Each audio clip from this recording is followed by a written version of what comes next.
Alright, everyone, welcome to a year in the TikTok of FatFabFeminist. I am jumping to her right now, even though technically I was originally going to do Fat Sapphic Bro, but Fat Sapphic Bro and Fat Dr. UK just require so much mental energy because there's just so much to talk about with them, and I just don't have it in me today. I think I'm going to save Fat Sapphic Bro and Fat Dr. UK for when I do longer videos, so maybe next week I'll do Fat Sapphic Bro. I've already done a video for Feminist Land Whale today, and I really just don't have the energy to go through Fat Sapphic Bro today. I don't have it in me. And I thought about Splotchmaker, but I don't know, I'm not feeling her today. So we're gonna try FatFabFeminist. And we're gonna start in January of 2022 and work all the way up. So quick note on their profile: 22, New York City, queer, she, they, their Venmo, and 18 plus, please. Okay, so let's go ahead and scroll down. Okay, so the comment says, no, it's because people who eat themselves to death don't deserve respect. Now, I don't know exactly what he's referring to, because we are starting on January 2nd of 2022. This was the earliest 2022 video that she had. And I don't know, they sometimes respond to comments of videos that are months old, so I don't know where this came from. But let's see what her reaction is. So do you also disrespect people who smoke, drink, and do drugs? Because those things contribute to people's deaths as well. No, you don't. You just hate fat people. Don't pretend. No, honestly, as someone who had some family members that had drug issues and lots of family members who smoke, I do get equally frustrated with them. I don't know. I wouldn't say that fat people don't deserve respect, like a basic human decency level of respect. And I try to uphold that with everyone, but I understand the judgment of those. And the same comes for me for the smoking and the drug use. We don't have a whole lot of heavy drinkers in my family, at least not anyone that's still alive. So I'm not going to comment on that. But no, people absolutely still judge people who heavily use drugs, who are chain smokers, and are binge drinkers. People absolutely judge those people. There's people that probably don't show respect to those people because kind of like with the eating yourself to death, like you are doing destructive behavior. And oftentimes people with destructive behaviors feel completely like they are in the right to do so, that people should mind their own fucking business, but then they also want sympathy when the results of their choices lead them to places that they don't like. So, yes, absolutely. You still judge them, still probably at least sometimes treat them with disrespect, absolutely. Like you have a reason. Everyone deserves respect. I don't know why you hate us so much that you won't even do that. So, here's the thing. I believe that everyone deserves respect, but I think that their interpretation of what respect is and what like general basic decency respect can be two different things. Although this person is very much like they don't deserve any respect. I think that they deserve a basic level of human decency respect, but that doesn't mean that I have to agree with them. Won't you sit right down and stay a while? We like the same things and I like your style. So the caption says, I don't care if 2014 trends are coming back now, wear whatever you want, but I haven't forgotten the intense fat phobia that I lived through at the time. But I'm not the same person I was then. If I see any of y'all rentiering, I'm not entirely sure what she's trying to say here. If I see any of y'all, re-entering your re-entering your fat phobic era, I will not slide now like I did then. Fat people suffered long enough. I don't care what trends come back. Y'all will never make us feel bad about our bodies again. What the fuck is this trend that you think like is fucking attacking you? I would like to know, is it that one app thing that like makes you look bigger and then you take it off and you look small? Like, is that what you're referring to? I wish I knew what she was talking about here. I really do. Because this seems like a very emphatic take for a trend. I would love to know what she's referring to here. Not so fun fat fact. Did you know that if you are fat, you should have had a longer needle when you were getting vaccinated? Oh, yeah. Apparently, if you're fat, they're supposed to use a longer needle so that the vaccine penetrates the muscle and is more effective. But obviously, because that information is not readily available and they don't care about fat people, I didn't know this until after my second vaccination. And when I talk about fat phobia, people are like, oh, that doesn't exist. If you don't want your feelings hurt, then lose weight. Okay, let's be quite frank about this. I'm sorry, but if you're talking about you didn't know this until after your second vaccine. With your first vaccine, quite frankly, everyone was trying to get the vaccine. Everyone was trying that could get the vaccine with those rolling. I was part of an earlier subgroup because I work with kids, because I'm a teacher and I work in schools. I was able to get it earlier than anyone else in my family, with the exception of the two elderly relatives that I live with. They got it first. But I was like in the second or third wave of people before it went to the general public. And trying to get an appointment was hard. They used what they had. All right, the longer needle thing, they may not have had it available. They were working with what limited supplies that they had. People had their vaccine appointments canceled because they simply didn't have the product for it. Like, oh my god, to make this what everyone was dealing with about you and how you were victimized during a time when the whole country was fucking scrambling to get a vaccine, and because maybe they didn't realize that they needed the longer needle at the time. I don't know. It depends on where you got it done. Did you get it done at like a grocery store pharmacy like Safeway or Albertsons or CVS or whatever? They may not have known.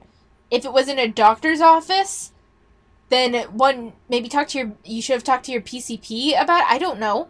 But I think the fact that you didn't know it until your second vaccination, like, information came out piecemeal left and right. There's no guarantee that the person that first gave you the shot for your first vaccine knew about it, because information kept coming out piecemeal.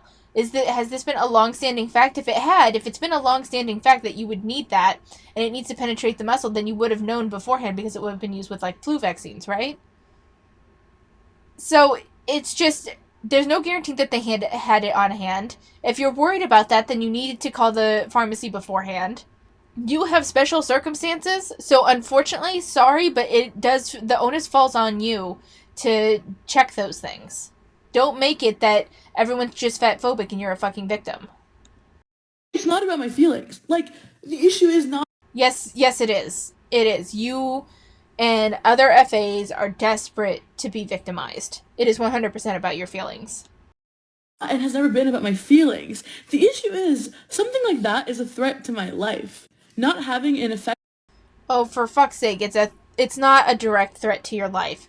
Is there a chance that the vaccine could be less potent for you? Yes, because it didn't penetrate the muscle, it may not be as effective, but it's not as though you didn't get any benefit from it. Vaccine during a global pandemic disproportionately impacts fat people and puts our lives at risk. It's not about my feelings being hurt. If you think that it disproportionately affects fat people and puts your life at risk, then perhaps you should fucking lose the weight. If you're that worried about your life being put at risk, and you know that obesity is a precondition for more severe COVID effects, you would think that you would put the effort, if you were that worried about it, you would put the effort in to lose the weight. Work out, eat right, make an effort. But no, it's easier to cry victimhood because someone didn't have a longer needle. It's about medical fat phobia that threatens our lives. I don't see how. Here's the thing that kind of amazes me, is that they're always like, do your research. FYCD studies weren't well researched or whatever, whenever it's anything against them. But anything that would give them the chance to be oppressed, they don't question it for a second, and then they run to the internet. Yeah, when I block someone or delete a comment and people are like, oh, you can't handle the truth, I won, blah blah blah. It's like, literally no. I don't want to see it. But that's the thing though. If you don't want to see it, then you can't handle it. All right, and it's not necessarily that that's inherently an issue. I won't say that it's like, oh, you can't handle the truth, although I think that you can't really handle the truth. I think you're very much in your own headspace, but if you don't want to see it and you don't want to see opposing viewpoints, that is indicative of you can't handle it. I can't handle death and rape threats. So I those are the comments that I delete because I can't handle them. I don't like seeing them. It makes me super uncomfortable. I can't handle them. You can't handle people disagreeing with you. That's why you delete the comments. This is my platform. I have the ability to allow who I want here, and I don't want you. You're not welcome. You're not providing anything. Like, I don't owe you a place to leave me hate comments. I don't owe you a spot. No, I love how she's turning this around. It's not about owing someone a space to make these comments or anything. This is a public platform. If you feel the need to moderate the comments, it is because it is something that you cannot handle.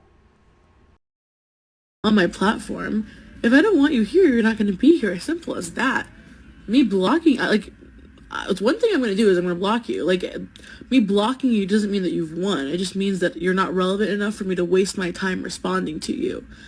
I'll agree with the blocking thing. It's not a matter of winning. It's a matter of I don't want to deal with it. Winning or not winning, it's a matter of I don't want to deal with it. That I get a little bit more. There is, though, there is a bit of why are you blocking this person? So the caption says, reminder that fatness is morally neutral. Being fat does not determine whether or not someone is a good or bad person. Y'all perceive fatness as inherently negative, and as a result are more inclined to believe that fat people are morally bad people, to the point where most of the examples of fat people we see in media are villains. Stop assigning morality to people's bodies. So here's the thing. Again, once again, there are fat people that are deemed as like just morally bad people. Every David Cage game does this pretty much, where the fat guy is always the most evil around. I'm not saying that that's not something that happens, but I think for like the average everyday person, what it more is we see it as unhealthy and something that we want to avoid. That's more of an internal thing. For external, so I can only go based off my experience, but about 80% of all like really fat people that I've come across, and there have been a few in the stores, have major like victim-y behaviors that drive me up the fucking wall. I'll never forget, there was this woman in a half-price books once that pulled a chair from some random place so she could look at the quilting books. And she was blocking, like the way it was set up was it was wide, and then there was a like island in the middle of that area that you had to walk around, and the chair she had was put in a corner, so it was you couldn't walk all the way around. You could only walk so far, and then you'd have to turn around and go the other way. Well, my mother was looking at the quilting books too, and she had this big bag, and the bag ended up brushing up against the lady a little bit. I was there. It wasn't like smacking her. It was brushing up, and it kind of couldn't be helped because the chair that she had sat and she was sitting with her legs fairly wide, like she was taking up a fair amount of space, and she was like completely blocking a section of the books. And so my mom's bag ended up brushing up against her a couple times, and she, every time it would so much as touch her, she would go, ow! Ow, please! Watch your bag! Like, it was like this big dramatic thing. And this isn't the only fat person that's ever done this.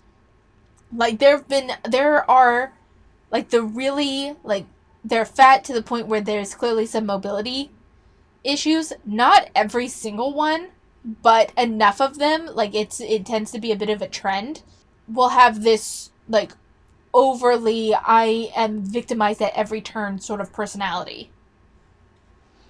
I kind of can't help but wonder if, not all, but I've seen it enough that I can't help but wonder if it's just part of a personality trait. Like, the being fat is the symptom, but like the root cause of it is it's people that can't accept responsibility for their own actions, and they always have to be a victim of something. So, like, it's something. I'm not even really vocalizing my point here very well, but it's just something I've noticed. I'm curious if you've ever seen someone big enough to have mobility issues.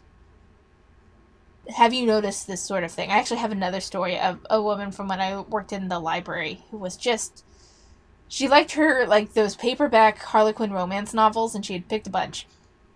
And I was walking by with a cart of books to put away, and she handed me her stack of books, saying she changed her mind, but she didn't have the energy to walk to the all the way to the other side of the library, because it was from where we were. It was at the direct opposite end.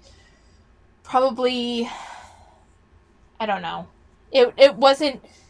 It think of like a big grocery store, and you're going from the front to the back, not a Costco, but just like your average grocery store. That's about the distance. And if you're going in through the open door all the way to the very back where like the pharmacy is, that was about the distance that she would have to walk. And she was a big woman and out of breath, and I was like, that's fine, no problem. And I took him to her, and I handed it to my coworker at the desk, because policy is that regardless of whether they were checked out or not, they have to be scanned. This was for circulation issues. She got offended even after I explained this to her, and she goes, I just can't walk, I have mobility issues. And I said, I get it, I completely understand, don't worry. And then she snapped at me, and she's like, you don't completely get it, do you have mobility issues? And I went, no, man. And she's like, then you intellectually understand it, but you can't completely understand it. I'm like, all right, ma'am.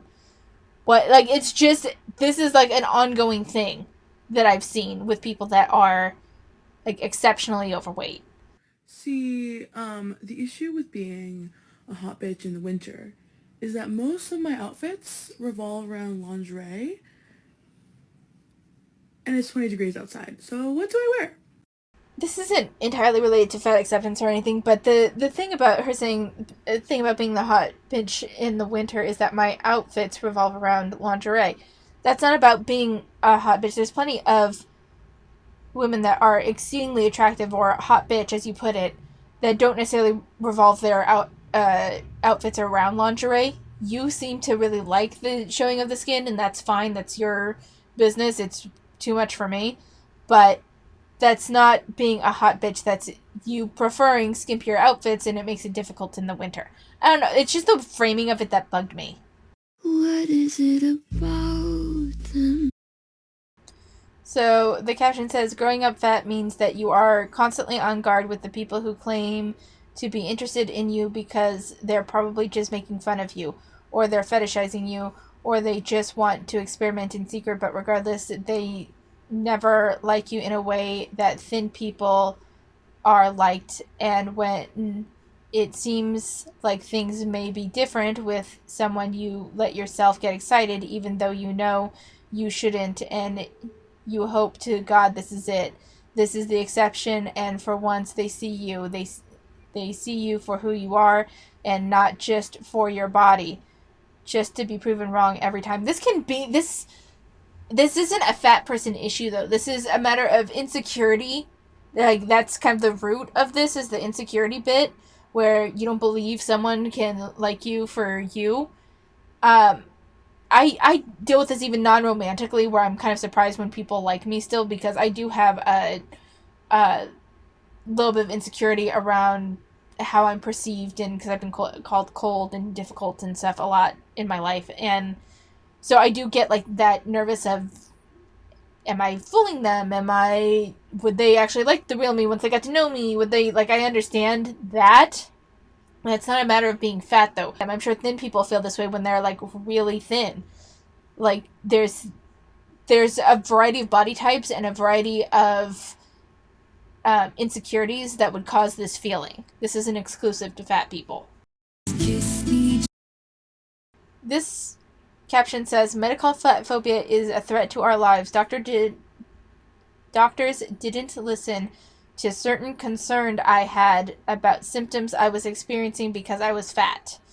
It wasn't till I went to another country for medical care did we find out I had a cyst in my ovary, severe PCOS, and by the time we figured out what was happening, my left ovary had to be completely removed because it was destroyed by the cyst, which could have been removed safely had doctors simply listened to me any of the several times I brought up my symptoms instead of writing them off because I'm fat. So this is something that is a reasonable concern. Here's the thing. I actually think that this is a very valid concern. I think this is a very, this is an issue in the medical community, and there's many stories like this. And I think that this is a valid concern. If the fat acceptance movement focused more on issues like this, more issues that caused severe issues for these people, I think more people would get behind their movement. But when you couple this, and this isn't even this sort of thing should be the loudest talking point for everyone. This should be the loudest talking point. But it isn't. It's the fashion industry that gets a lot of attention. It's the diet, yo-yo dieting. I'm fat because I'm weight cycling. If you stop trying to justify everything and focus on issues that had a clear line of issues and consequences that led to something that shouldn't have happened, more people would be behind you on it.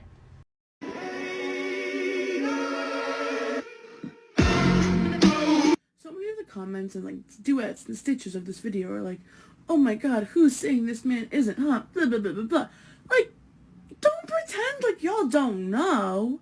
Every time a fat person comes on this app and talks about the fact that people are disrespectful to them and don't find us attractive or claim that we're not attractive, and we're all mopey or whatever, then you're like, no, you're so attractive. But none of y'all are gonna acknowledge the fat phobia that we experience, and none of y'all. I swear to God, they are not happy unless they are just being coddled. There's personally the guy that was, I don't know what to call that, a clapback, parody, whatever. Not a type of guy I would find visually attractive. But there's plenty, I can see how plenty of people would. So, and even let's say for me, I don't find him attractive. That, I don't have to find everyone attractive. I actually don't find most people attractive. That's not, it's not even a matter of attractive or not attractive. It just doesn't register that way, typically, to me. I didn't think the main guy was that attractive either, the original one. I understood the appeal of both men, but it's just a matter of personal taste and personal attraction. Everyone's gonna have a different taste, and yeah, there's some people that really are into the big belly kind of guys, and they don't see how people could not find them attractive. Everyone has different tastes. But it seems unless not only do we find you attractive, but we coddle you and be like, oh, poor you, then you're just, upset. I'll even say the word fat phobia, but that's why. That's why the man on the left is not considered as attractive as the man on the right, because he's fat. Don't pretend you don't know. That is the reason. The reason is fat. Well, I mean, fat was part of it, but there's also, depending, if we're going based on conventional attractiveness, the guy on the left was also bald, and had a bit of a hairy stomach, which a lot of people don't necessarily find attractive. If we're going based purely on conventional attractiveness, there were a couple of different factors in there. Phobia. Who's telling this man he's not attractive? A lot of people, because a lot of people are fat phobic. Don't pretend you don't know it exists. It does. And that is the only reason. No, it really isn't. There's, some people aren't into the beard thing. Some people don't like guys that are bald. Some people don't like guys that are really hairy like this. There's a couple of different things going on here. But even so, even if it's that some people just don't find him attractive, that's their fucking right. Get over it. Sorry, you're not terribly important to me. Sorry. Okay, so this is the last one we're going to look at for today. But the caption reads, when a thin person tries to give me their opinion on fat liberation, and the sound is saying, sorry, you're not terribly important to me. Don't expect people to go to bat for you when you're dismissive like this. You can't have it both ways. You either say, shut up, it's not your place, or you should be speaking up for us. You can't have it both ways. You can't both shut down others and then call them to advocate for you. You either have to show them respect, or you isolate yourself from them, which is what, like, shut up, you don't have a, that's basically what you're doing, is isolating yourself from that particular group. Those are your options. God, I swear to God, the FAs are nothing but overgrown children. And we're going to end it there. A couple of notes just in my personal life. My weight was really kind of all over the place this week. I got down all the way to 181, shot all the way back up to 185, and then I weighed myself this morning and I'm back down to 183. It's been weird with my weight this week. I'm not entirely sure what's going on. Inflammation, salt intake, maybe drinking too much water, not drinking enough. I don't know. I'm also still primarily working through Cupid Parasite. I got all the way through Ryuki's route. I fucking loved him. He was adorable. Wish he wasn't 19 because that made it a little weird, but adorable route. Regardless, it was so cute. I loved it so much. I am on Gil's route now, and I hate it. He's creepy. He treats the main character like a child. He constantly refers to her as his baby bird while he's trying to date her. He's constantly weepy and possessive and jealous. I do not like him. Is anyone out there an Otome fan? Please. Please, I need someone to talk about this with. So, but this I believe will be my second video this week. And I hope everyone's having a good day. I hope everyone's having a good week. Everything's going well for you guys. I hope no one's burnt out and exhausted. And yeah, I wish you all the best. Remember to take care of yourselves, and I'll see you next time.